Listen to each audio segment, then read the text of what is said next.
Começando agora mais um E-Show. É empreendedorismo, é inovação, é você à frente do seu negócio. Hoje começamos a série Luzia Sobrancelhas. Ela conta sobre seu começo difícil e revela toda a sua determinação e tenacidade, que são características que a conduziram até o momento atual com mais de 200 unidades no Brasil e no exterior. Ela quebrou, se levantou, se reinventou e vai contar muito mais pra você. Vamos ver a Luzia? Então, vamos com a gente!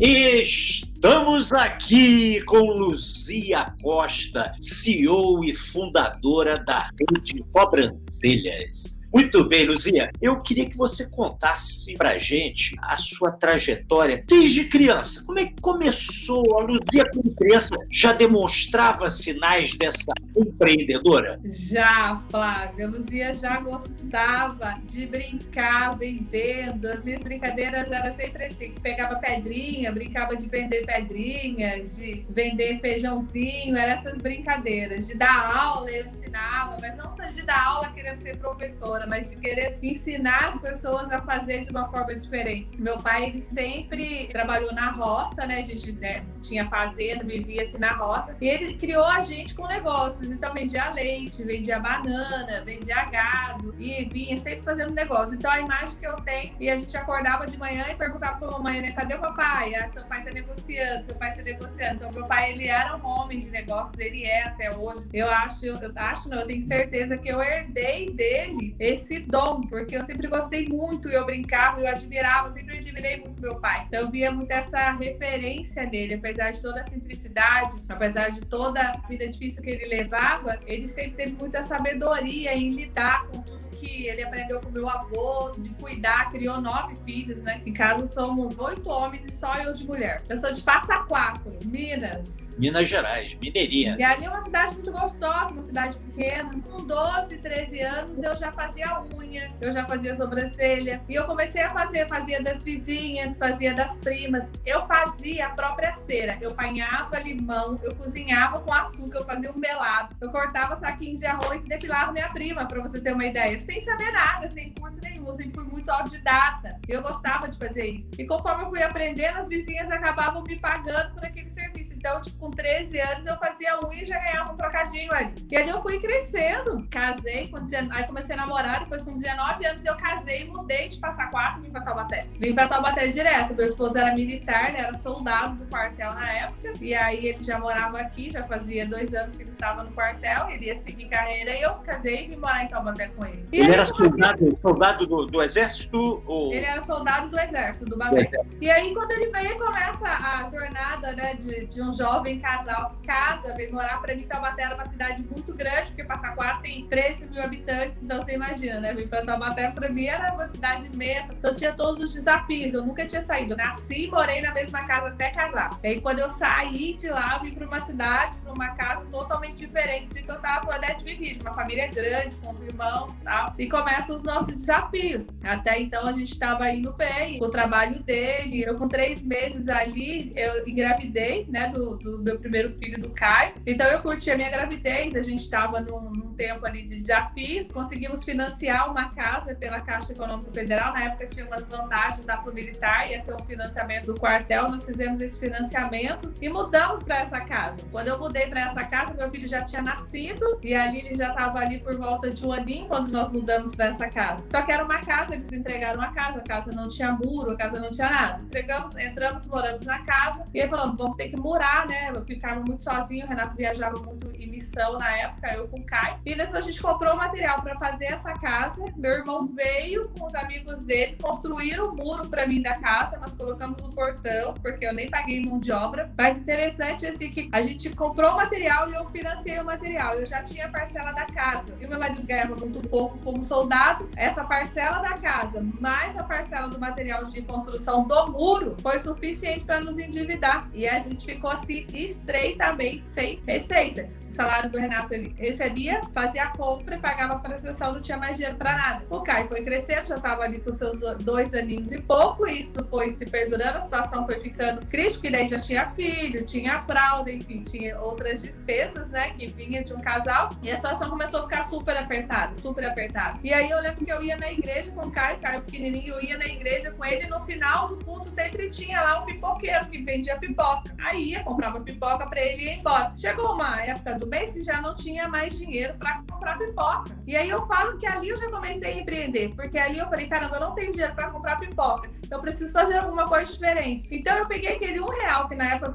que era R$1, eu comprei um pacote de milho e um pacotinho de saquinho de pipoca no mercado, na hora que eu fui fazer compra. Então, ao invés de eu comprar pipoca depois do culto, que eu não tinha dinheiro para pipoca, eu estourava a pipoca em casa, enchia o saquinho e levava para ele. Olha que interessante. E ali, depois do culto, terminava o culto, ele vinha correndo, eu pegava a pipoca e entregava na mão dele. Isso aconteceu por meses, até que um dia ele chegou, ele saiu da salinha, eu entreguei a pipoca, ele veio correndo, já maiorzinho, e ele, mamãe, vou trocar essa pipoca, que essa pipoca tá fria, troca. E ele foi em direção ao pipoqueiro. Quando ele fez isso, eu segurei na mãozinha dele e falei, não, filho, não vamos trocar essa pipoca, esse pipoqueiro, ele é tão feio, ele nem sabe fazer pipoca. Vamos embora que a mamãe vai fazer uma pipoca quentinha em casa pra você. Eu falo, ali foi, assim, de fato, algo que mexeu muito comigo, que eu cheguei em casa, eu falei, caramba, eu não tô tendo dinheiro para comprar uma pipoca pro meu filho depois da igreja. O que vai ser quando ele crescer? Porque ele vai crescer, ele vai estudar, ele vai ter outras necessidades. Como que vai fazer? Eu vou mudar a história dele. Aquele dia eu determinei na minha vida que eu mudaria a história do Caio. Eu falei, eu vou mudar a história desse menino. E ali eu vi o que eu tinha dentro de casa. Esse o básico nunca faltou. E eu aprendi a cozinhar muito cedo, como eu disse, né? Sou uma mulher no meio de 8 homens, sempre ajudei minha mãe, sou mineira. E eu vi o que eu tinha, peguei, comecei a fazer biscoito, rosquinha, manteigado.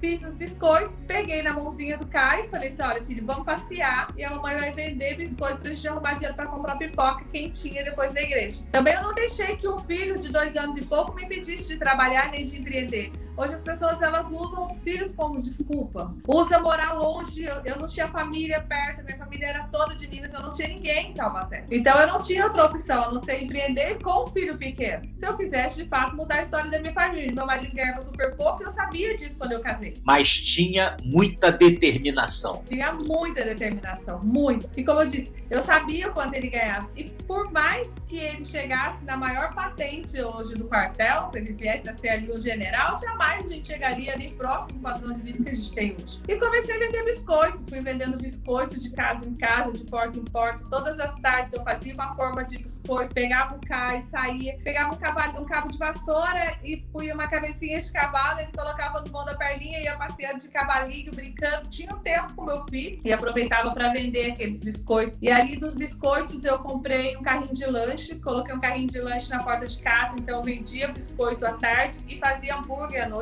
Que tinha, o nosso bairro era novo, mas do lado tinha alguns bairros e as pessoas vinham comprar o lanche, eu fazia o lanche à tarde para o pessoal comer os hambúrgueres. E ali o sonho de empreender vai crescendo e a gente vai tomando conta e a veia, né? Eu falo que o sangue ele vai aquecer, né? Uma adrenalina, igual a atividade física. Você começa a fazer, você tá ali, você tá inseguro, você não sabe, porque depois que você pega o ritmo, você vai embora. O empreendedorismo é isso. E veio aquela vontade de crescer e de ir lá. Conversei com meu esposo, falei, olha, vamos montar uma lanchonete. A gente não tinha condição nenhuma, não tinha recurso. Bom, a única coisa que a gente tem é essa casa que a gente acabou de comprar. A casa tem 1 ano e pouco aí que a gente comprou a casa. E aí a gente não tinha dado entrada na casa. Então, na época, a casa a gente conseguiu avaliar ali, ela avalia muito pouco também, era o valor que a gente tinha pago das parcelas da casa. Mas vendemos a casa e o carrinho de lanche e montamos uma lanchonete. Na época, sim, a nossa família quase infartou. Meu pai falou, imagina um casal jovem igual vocês, já tinham comprado uma casa, estava bem, estava prosperando, casa não se vende. Você sabe que eu não concordo com isso não vai dar certo, não pode vender casa para montar negócio, enfim, já tinha vendido. E montamos a lanchonete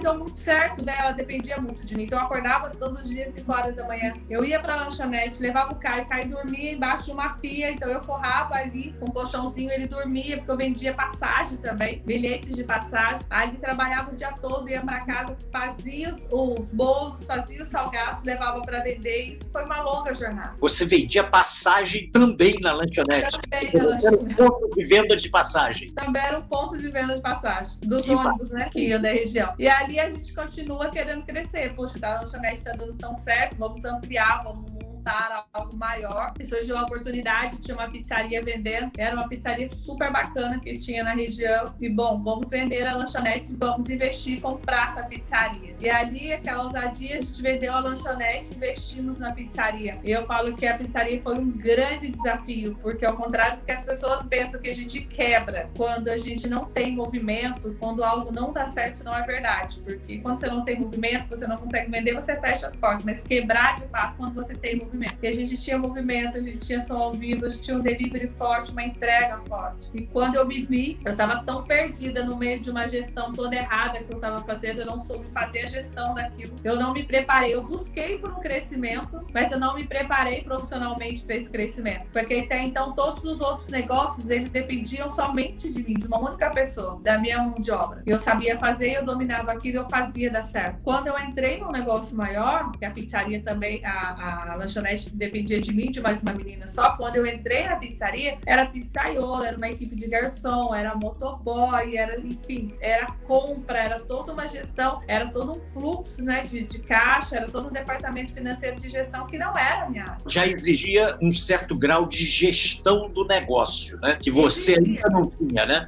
Já exigia um certo grau de gestão. E ali eu me envolvi muito na parte, né, de fazer da mão de obra, e eu fui deixando essa gestão. Meu marido trabalhava, então ele não tinha tempo, pouco tempo que ele tinha, a gente tentava fazer alguma coisa, mas eu fui me perdendo. Eu misturei os bolsos e nós quebramos. E nós quebramos, assim, de uma maneira extremamente agressiva. Que se eu não tinha dinheiro para comprar pipoca lá atrás, você imagina nessa situação quando eu quebrei com a pizzaria.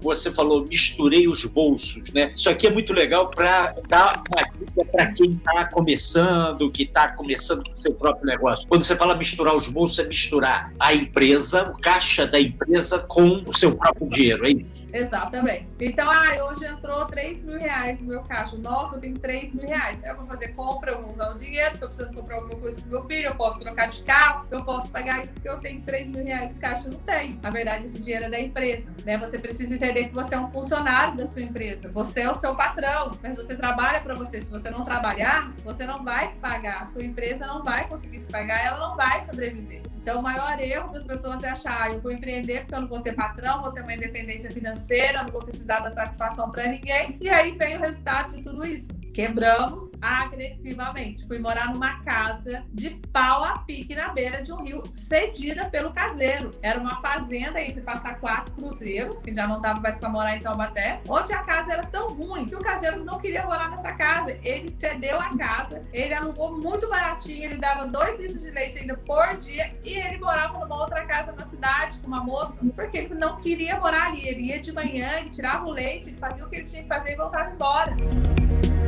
Que show, não é mesmo? Na próxima semana tem mais, você vai ver o segundo episódio dessa super série Luzia Sobrancelhas. Ela continua a contar essa sua saga empreendedora que com muita fé e determinação a fez chegar nesse momento. Você vai ver, Luzia? Claro que vai. Vejo você aqui na próxima terça. E vamos à frase da semana, e a de hoje é de Steve Jobs. E quem mandou foi Carlos Murilo de Souza Aguiar, de Contagem, Minas Gerais. Vamos à frase. Você tem que agir e você tem que estar disposto a falhar. Steve Jobs. Valeu, grande Carlos! E você aí, manda sua frase também, nós vamos encerrar o próximo programa com ela. O endereço tá aqui embaixo, então aproveita, tá aí no YouTube, vai lá, comenta, critica, o programa é seu. Agora é importantíssimo, se inscreva, é só um clique aqui embaixo e nos siga nas redes. Olha, foi muito bom ter você aqui com a gente no